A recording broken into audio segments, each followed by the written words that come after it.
If you know C.S. Lewis best from his fantasy, The Chronicles of Narnia, or his nonfiction books, some of my favorite books that he wrote is his sci-fi trilogy, the Space Trilogy. Right now, I'm going to review book number 2. Have you read this trilogy? Let's talk in the comments.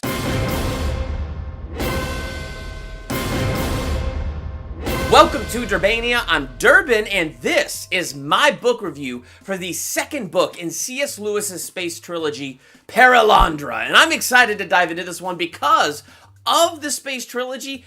The second book in that trilogy has got to be my favorite book, and it's because of the subject matter that it's my favorite book. Now, when you get into Out of the Silent Planet, which if you haven't seen my review for that, you can click the link and check out my review for that. But one of the things I said about that is that book was very, very slow paced, but it was incredibly interesting to me because it was a look at the idea of life existing on other planets from a Christian perspective. And it was really cool to take a look at that, and it explores how would God relate to them, how do they relate to God, they call God Maladil, and it's just this really interesting book to dive into. Now, what makes the second one, Perelandra, my favorite book is the question that this one explores. Yeah, it looks at a different planet with different life and how God interacts with that, but this is an Adam and Eve Garden of Eden story, and it really explores the idea of what did we lose by them eating that fruit off the tree. So it's really interesting the way it dives into that. So this really is that story. It's an origin story of a brand new race.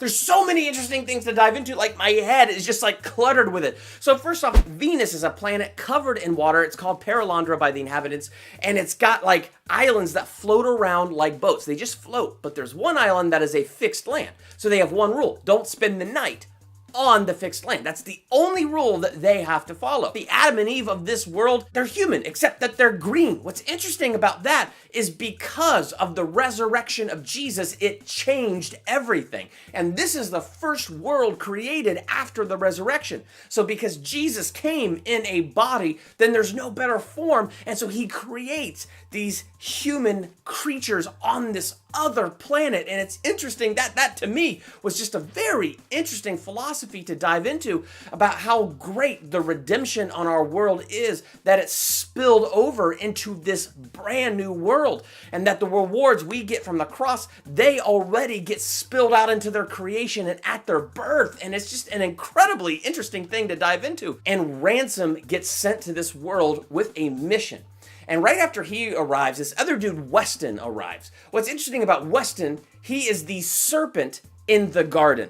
And basically, the devil, the demons, they can't leave the earth. They are bound and imprisoned inside the air of the earth. But if a human invites them in for possession, and that human possessed by the devil goes to another world, then it takes that devil with it to that other world. And as long as it has that flesh and blood tether that it can possess, then it can be there. So Weston literally becomes the serpent, and the devil inside is there trying to tempt this lady into sin and tempt her to fall.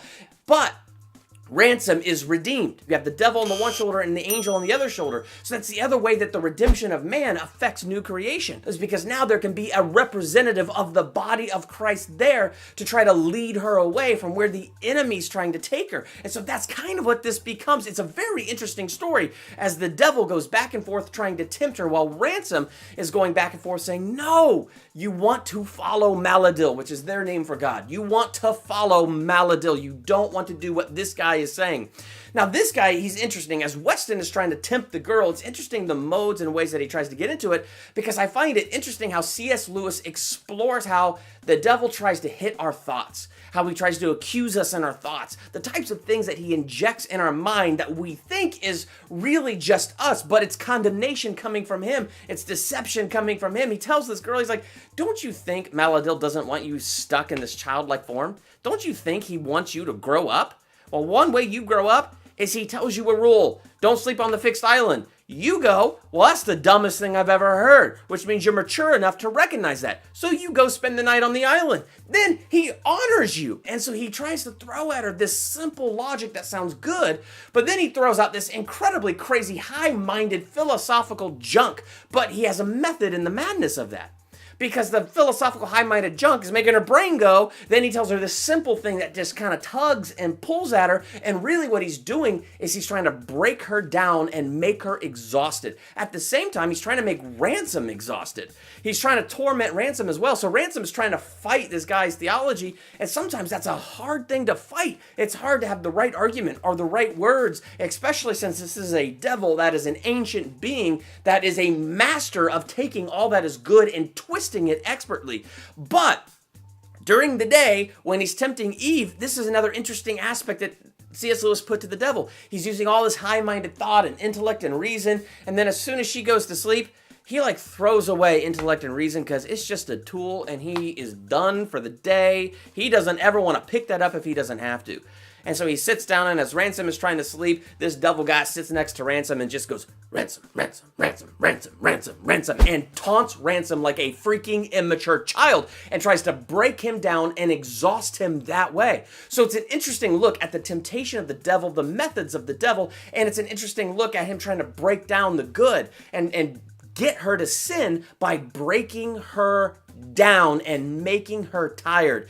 And the other thing that's really cool about it is what makes it even more intense is how C.S. Lewis immerses you in what a sinless world is like. So really, he takes innocence and makes innocence a character, and it's a character that you don't want to die.